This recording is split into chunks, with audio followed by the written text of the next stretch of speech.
Hey everybody, it's Master Gallengeist here, bringing you my review for the Avengers issue 9, 2023.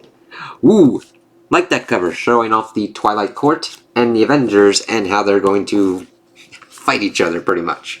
And that's pretty much the bulk of what this issue is, showcasing how evenly matched these two teams are, but I do have a problem with how that's kind of resolved towards the end. It doesn't do a thing to negate the entire thing, but I'm like, they could have picked a better kind of route to go to kind of stop hostilities.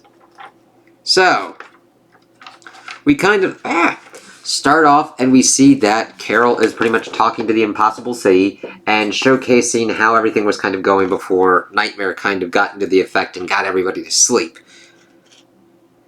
And evidently Carol's like, did you know I've always wanted an orbital super fortress? I'm happy to hear that, Carol. And if you're happy, I'm happy.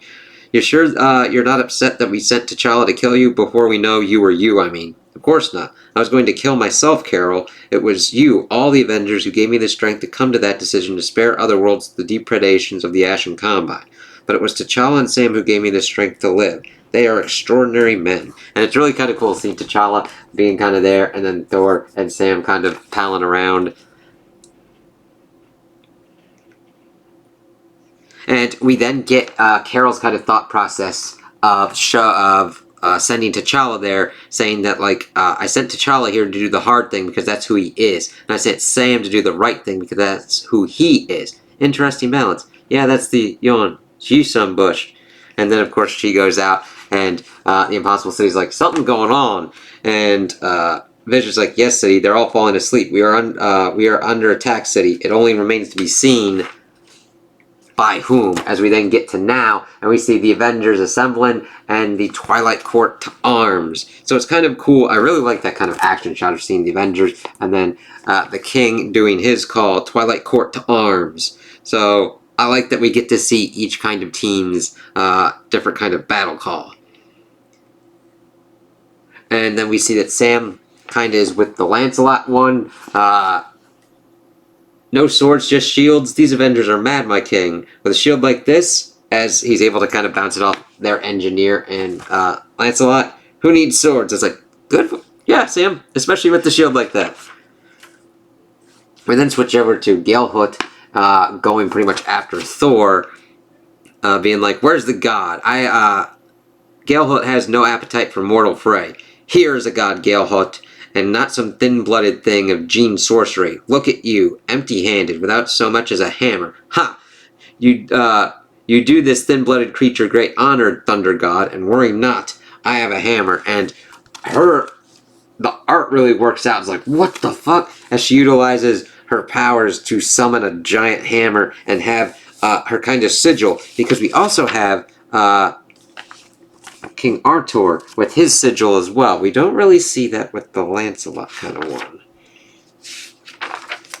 Let's see. Then we've got T'Challa going after the one that has to have a just cause. It's like, oh shit.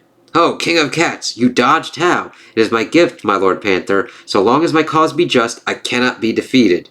I am delighted to do battle with you, my lord. I shall try to make the experience memorable. It's like, shit. That's going to be nutty for T'Challa. And then we see Scarlet Witch try to go after Mordred, but Arthur's like, nope, Mordred acted on my orders, Scarlet Witch, that of her king. Blame me if you wish to blame anyone. King, please. What is a crown in the face of the living Darkhold? It's like, shit, Wanda is not having any of this today. Nothing, of course, but I wear no crown, only the armor of Chthon. It's like, yeah, that's going to be a problem since her magic kind of is derived by that. It's like, ooh, we'll have to see how this goes. Doesn't go well. You could drop the cloaking, my friend. It's very impressive, but so are my sensors. I know I'm supposed to be sore at you and all your friends, but I have to say, I love your outfit. Thank you. I'm very proud of it, as, incidentally, you should be of yours. Look, between you and me, I really am. I'd love to compare notes. As would I. Your cloaking really is marvelous. Any chance you can convince your side to knock it off? No. And your side, not a chance. A disappointment. Life is full of them. I really like this exchange because it's two professionals who do this shit being like, damn, you got good shit. Damn, you got good shit. why are we fighting this? And they, of course, then start going after each other with their various armors, and I'm glad that their engineer is impressed with Tony's cloaking tech, especially with the Mark Nail armor. It'll be interesting to see what happens when Tony gets his new armor, but we're able to see some interesting kind of tactical fighting effects in this. It does kind of go against a little bit the kind of purpose of this armor. It's really not supposed to get into these kind of fights, but you kind of have to make allowances because Tony would have fighting capabilities within this kind of armor, because sometimes stealth armor shit goes sideways, so you have to like bug out and like fight some shit. Now we get over to Mordred fighting Vision, and how that kind of matchup goes off. Being like, I suppose I should have seen this coming. After all, it is my gift to see how things come apart. As we then see Vision kind of ka-thunk-a-bunk. That kind of magic shield she had, it's like, damn, that's a really powerful kind of one. And then Vision's like, Mordred, surrender or don't. I'm finding that I don't particularly care which. It's kind of really weird that Vision's kind of in the I give no fucks kind of mode. Now, granted, his characterization is consistent throughout what's been kind of going on here, but I just don't kind of agree with the conclusion we kind of get to towards the end of this issue. It's like Vision not caring if they surrender or not. It's like he kind of wants to finish this kind of thing, but he usually has more kind of care of what goes on with it. Alas, as I said, Vision, I see how things come apart, and you're a thing made of many parts. It's like, ah, shit. And we see that she's kind of like bleeding. Now, granted, I don't think I can... Ooh. You can see a little bit with like the darker kind of red for her blood and everything from that hit. And then Carol's fighting the Berkelac one?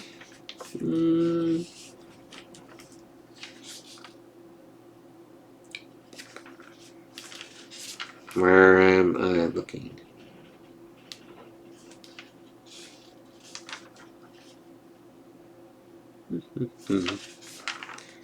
But he, of course, doesn't really talk, and pretty much is like deflecting and pretty much just holding Carol at bay with ease, actually. So it's really interesting that Carol's been put up against two kind of enemies at this point, where she has to utilize things other than her super awesome powers to deal with them, because she actually starts like thinking and doing more kind of stuff later on in this issue, because none of her attacks are really having any effect on this guy, and it's like, okay.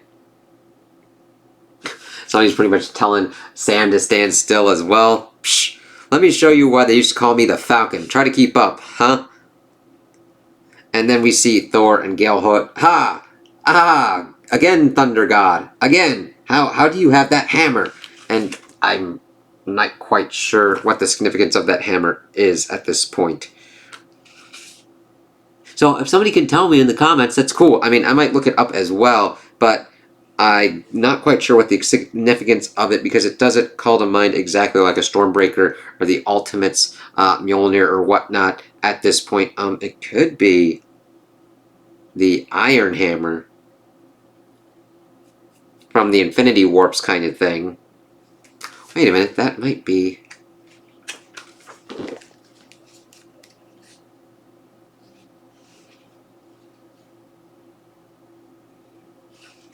Thank you, autocorrect. No, that one's a bigger square one. And then it's funny, Tony, you like blades? I can do blades too. That really is quite good, as he starts pulling out a blade for his kind of thing, which would actually kind of work on a stealth armor. My admiration for you truly knows no bounds, my Lord Panther. Even though you cannot win, you do not give an inch. Ho, well blocked, my lord. Black Panther to the Avengers. Someone please trade foes with me. It's like, I'm getting tired of this bullshit. Can somebody take care of this dude? As we then see that Wanda pretty much is trying to corral King Arthur, but is instead pretty much feeding him kind of chaos magic, as we see his armor kind of doing some crazy ass shit. Let me see. Flip over. Yeah, because his armor is kind of more kind of normal, but then we see him being like, a feast! The taste of your magic, the armor of Cthon knows its own. It's like, yeah, that's not a good thing. Let me do this.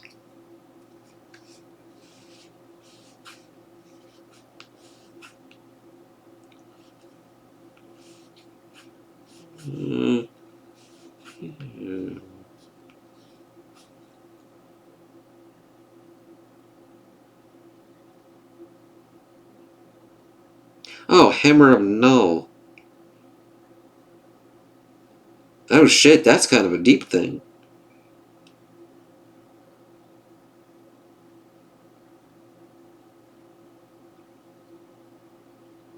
Huh.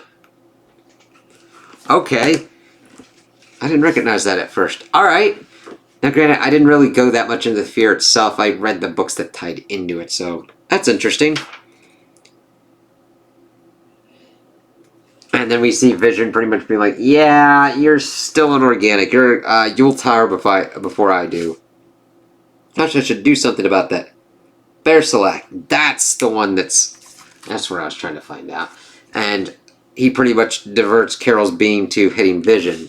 Iron Man to Avengers. We need to shake it up. We're too evenly matched with our dance partners. That is what I've been trying to... that is what I've been saying. As Panther just keeps getting beat down. Well, not beat down, but at least taken to task by that dude. It's like, yeah. And Tony's armor is kind of fucked up. It's like, yeah, this isn't built for battle. So I like that it's at least taking battle damage to the point it's like, ugh. It took Tony. It's like, somebody help here. And then Carol's like, I'm convinced. Avengers, it's musical chairs. I'm glad that she listened to the tactical situation and decided, fuck this shit. Fuck this Bersalak kind of dude, and goes after Lancelot and pretty much goes, boosh. It's like, yep. Then we also get a 2-page preview for Blood Hunt. It's like, ooh, shit. And we see Tony's new armor, which is awesome looking. Let's see. And I'm out. What? As Tony then goes over and, bye. Retreat, my Lord Panther? Say it is not so. Hey, I hear that you can only win if the fight is fair. I don't think this could be considered a fair fight, as Tony then just, like, takes off his armor. It's like, alright, try and fight me, asshole. It's like, that is the most Tony Stark kind of thing to do possible. He's just like, fuck it. Nor is this. Taste Antarctic vibranium. As T'Challa pretty much goes about destroying the engineers kind of stuff. It's like, shit. Another time, Mordred. A promise. What? As Thor then goes and like, thunderstruck. Boom. You're a cute one. No one can touch you, huh? Then I won't try. That's the thing. When all you've got is a shield, you wait for the other guy to take a swing because you can take it. And then you put him down. It's like, Bersalak's like, okay. Interesting one there for Sam. It might seem like he's not doing anything, but he's at least sitting on one of the other ones to stop him. It's like, that makes sense.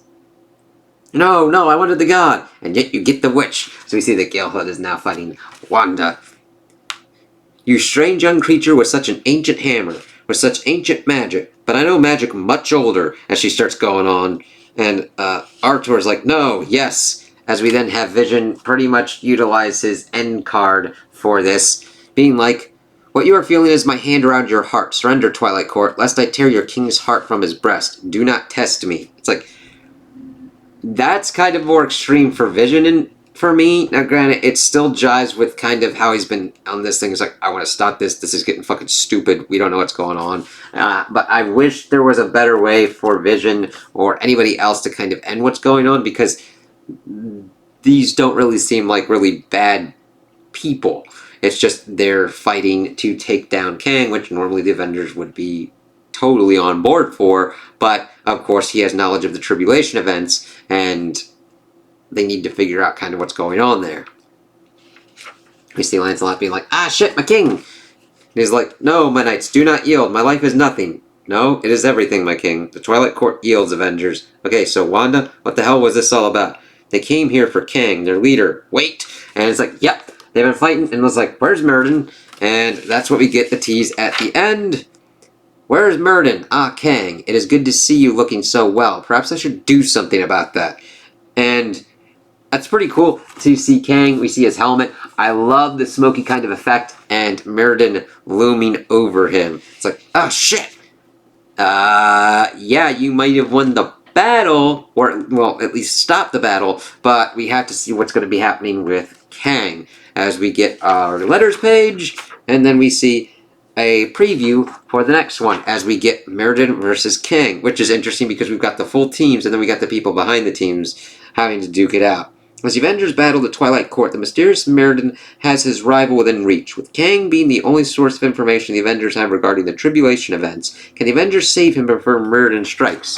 Gonna be interesting since he's pretty much like right there, so it's gonna be hard to kind of like stop him striking Kang. We'll have to see. The Impossible City, of course, is part of this fray as well, so we'll have to see if the Impossible City could do something to get Kang out of harm's way and to help the Avengers. Because even though this was an issue that showcased an even kind of battle, the Impossible City has technically been inducted in the Avengers as well and is having this battle inside of them. So we'll have to see if they kind of pop up and be like, you know what? Screw you, Mastodon. Fuck you, and what you're going to try and do with Kang. So I enjoyed this issue because it was nice to see a different kind of hero team matchup and to see how the Avengers tried to figure out how to handle it, and of course then start switching it up to their team strengths and to then kind of stop it. Even though I don't agree with how it was kind of stopped, it didn't stop me from enjoying seeing the kind of banter, and I really loved seeing how well the characters were kind of handled, except for Visions. I didn't think Vision would go and do that. He does have kind of colder kind of tendencies, but I was just kind of taken aback and like, ooh, shit. I liked seeing Tony's playfulness with the Twilight Court's engineer. Even the fight with T'Challa where he's like, I'm getting tired of this, and the dude's still having respect for him. Thor and Galehut, Wanda trying to figure out how to fight Arthur, and then just everybody switching. I liked Carol being like, okay, T'Challa's been saying that he needs to switch it up, and then of course Tony chimes in, two people at once kind of needing it, and then be like, fuck this shit. She's getting frustrated as well. They switch up and try and get this done, but now they've got to figure out how to handle Mastodon and what's going to be going on with that. So it'll be interesting to see how this kind of resolves. Kang's an asshole. Alright. No qualms there. Avengers agree with this as well. But it's the tribulation events and dealing with that is going to be the main kind of issue. If the tribulation events only affect, like, this main Marvel universe, or if it affects the multiverse as well, that would affect Mastodon and his Twilight Court. We'll have to see. I would like to see a team up with these guys at some point, or any kind of other thing, because they're very interesting. I hope that they're not relegated to a villain team. I would more want them to be another kind of hero team, but if they are turned into more of a kind of villainous one because of Mastodon genetically creating them and all that, and having them under sway, I could totally understand that then they would become a very interesting villain team as well, depending upon how it's handled. So I'm liking these introductions. I like seeing new kind of things kind of brought up in creative runs, though I also do like a turning into certain kind of greatest hits. Well, I mean, this is like a good kind of fusion of that kind of approach, where we create some new stuff, but also connect it with old stuff like Kang, the Conqueror, and everything going on with that. So it's cool to have this. I'm interested to see where this will go and where this Twilight Court arc will kind of bring us to the next kind of tribulation event. So those are my opinions on the issue. Tell me what you guys think in the comments below. If you liked it, if you didn't like it, if you agree with me, if you disagree with me. Also, like and subscribe, and I hope you have a good day.